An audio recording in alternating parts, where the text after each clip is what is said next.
What is up, everyone? In today's video, I want to talk you through the 5 mistakes I see people making most often when they start going to the gym, and even if they've been going to the gym for a while. So keep watching the video. If you'd like to see some of the top 5 reasons and top 5 mistakes I see people make at the gym.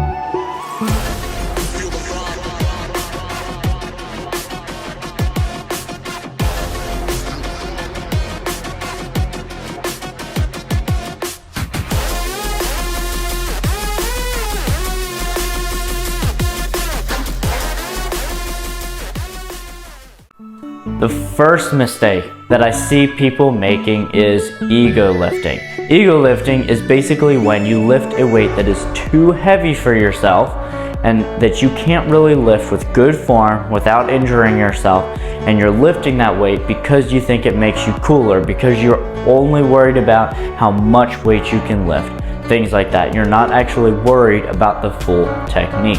And the way the ego lifting comes out is people doing half reps. So maybe they're on the squat and they're barely going up and down. Maybe they're using really bad form. Maybe for a curl, they're like really whipping the weight up and they're not actually using their biceps, they're using their entire body to lift the weight. All of these type things.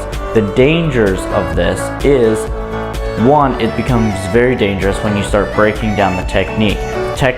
Make sure you do the exercise safely and without hurting yourself. If you break down the technique, use too much weight, then it is removing tons of safety that have already been set in place so that you can work out over a long period of time without having to worry about major injuries. Second thing is, the weight is significantly heavier than your body can handle, meaning it is a lot more likely that you're going to get hurt just because the weight you are not used to.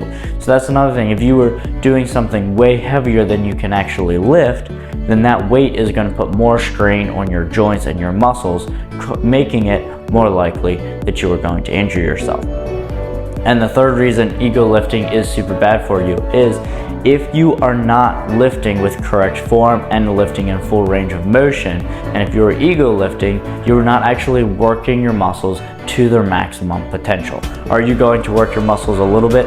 Yes, but it's going to be very, very little. It's going to work so much better if you have full range of motion, if you're controlled. All of those type of techniques and all of those ways can make your lift so much more effective and actually help you build the muscle versus just worrying about the numbers. Second thing I see people making a mistake in is having too much rest in between their sets. Now, don't get me wrong, I think you do need plenty of rest when you're working out. But what I see people finish a set, go on their phone, and they just scroll. And I think because people are scrolling on their phone, they're not realizing how much rest they're actually taking. They're not jumping back into their set when they're ready. They're jumping back into their set way after that, and they've recovered long before that. And the issue with this is, one, it completely expands your time in which you're at the gym if you are to hit everything you were planning, or it causes people to lessen how much work they do in the gym. But if they are conscious of their rest, even if they may need to take a little bit longer of a rest here and there, if a set was harder, that's okay. But as long as you're conscious of it, you're able to control that rest and jump back into the exercise and jump back into the next set when your body is ready, not when you remember you have a next set to do so that you can get off your phone. And the third mistake that I see people do, this is kind of related to the last one, but is not going hard enough in the gym. So it has nothing to do with rest, but it has a lot to do with in their set, they're not pushing themselves anywhere close to failure. Now, you don't need to push yourself to failure every single set and in every single exercise in order to have great results, but you need to be close. What I see in the gym is people just push till it starts to hurt a little bit and then they stop, instead of pushing until 1 or 2 reps shy of failure. They have 4 or 5 sets or reps until they are failing, would be at failure. And that is not pushing themselves hard enough at all. And while there are going to be some results from that exercise, it is not going to be a ton of results and not going to be as many results as they may be looking for. So I see a lot of people kind of half working out and kind of pushing the weight, kind of moving the weights around, but then they stop really shy and, well, they either need to increase the weight so that they do the same amount of reps, but they're actually going to be pushing to failure, or they need to increase how much weight. And my biggest advice to these people is make yourself go to failure and make yourself feel what failure feels like. Curl until you literally get stuck. Do all of these things until you cannot do another rep so that you know how far your body can actually go. Well, I want to interrupt here real quick and just remind you that we do have our shirts on sale. Go down in the description below and order them now if you would like. We have this shirt, and I have also come up with multiple other designs where I have the barbells in the lapel and this saying on the back, both in tank tops and t-shirts variety, as well as a similar thing with the Move Mountains t-shirt where I've put the squat with the mountains on the lapel and I've put the Bible verse on the back, both in the t-shirt and the tank top version. I really like these shirts because they fit well but don't fit too tight where it looks like you are trying to show off your physique by wearing a shirt that is too small, which I do really like about it. If you would like to order them, please visit the description below, follow that link, order yourself a shirt, whatever design you would like. I also want to let you know that I will have Father's Day, like dad workout shirts coming soon. Still working on finishing up the design, finishing up those shirts, and I will be obviously posting on social media, letting you guys know when those are available. So keep your eyes open for that one. The fourth mistake that I see people doing at the gym is getting into all of these weird, unique, cool exercises that you see on Instagram and TikTok, and exercises where it's a lot more about show than actually building technique, and people think because they're fancy, they're going to build technique better, and that's just not true.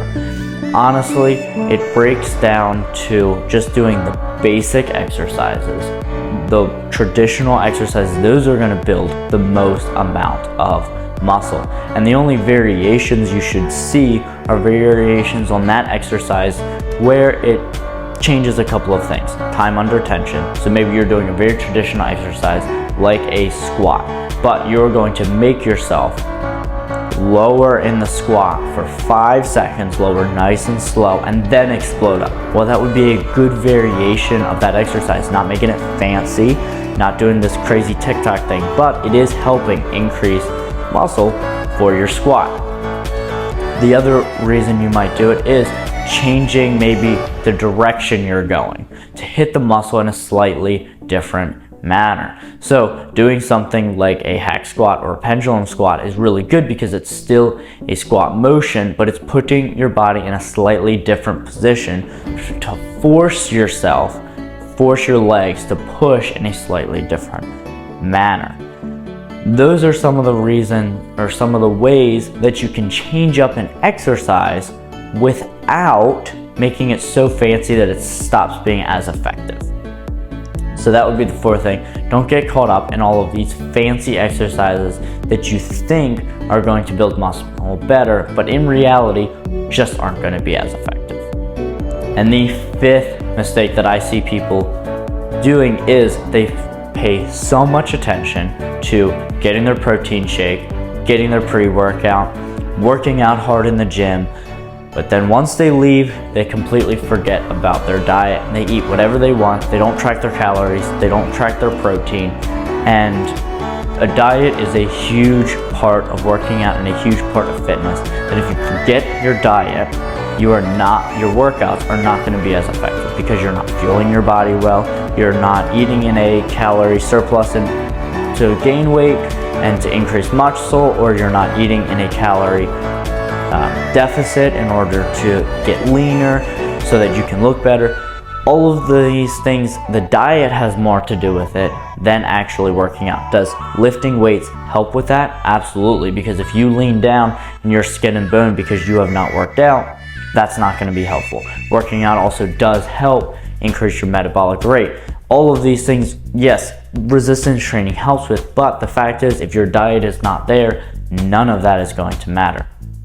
So make sure when you leave the gym, focus on your diet. Don't forget about your diet and eat whatever you want. Focus on your diet. Make sure you're eating in a good calorie range, whatever that range is for you, and whatever that range is good for you is in regards to your goals.